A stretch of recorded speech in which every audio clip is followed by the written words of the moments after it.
વડોદરાના ward number 13માં Khanderao market 4 રસ્તા, દાંડિયા બજાર અને જયરત્ન વિસ્તારમાં દબાણો સામે કાર્યવાહી હાથ ધરવામાં આવી છે. દબાણ શાખા અને વહીવટી બોર્ડની ટીમ દ્વારા સવારના 6 વાગ્યાથી મોડી રાત સુધી દબાણ હટાવવા માટેની કામગીરી ચાલુ રાખવામાં આવી છે.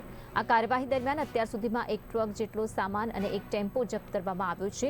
જાહેર માર્ગો પરના દબાણો દૂર કરવા તંત્ર દ્વારા સતત કામગીરી હાથ ધરવામાં આવી રહી છે.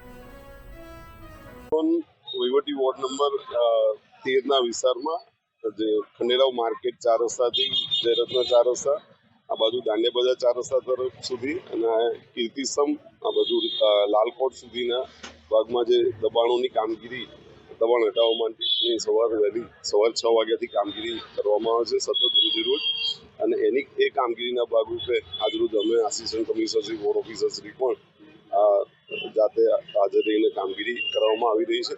અને આ કામગીરીના ભાગરૂપે એક ટેમ્પો જમા કરવામાં આવ્યો છે, એક ટ્રક જેટલો સામાન જમા કરવામાં આવ્યો છે. તદુપરાંત અમે ટ્રાફિક વિભાગને પણ અત્યારે એમના પીઆઈ શ્રી પણ આવ્યા છે અને અહીં કેવી રીતે હજુ વધુ સારી રીતે મેનેજ થઈ શકે, જે દબાણ કંટ્રોલમાં રહે, ફૂટપાથ સાઈડ ખાલી ફક્ત જે વેન્ડર બેસે છે એટલા પૂરતું નહીં કે પછી એ પણ હટાવી દેવામાં આવશે. એટલે અત્યારે હાલ અમે એમને સમજ આપીને એટલે સુધી મર્યાદિત રહે એ પ્રમાણેની કામગીરી કરવામાં આવી રહી છે.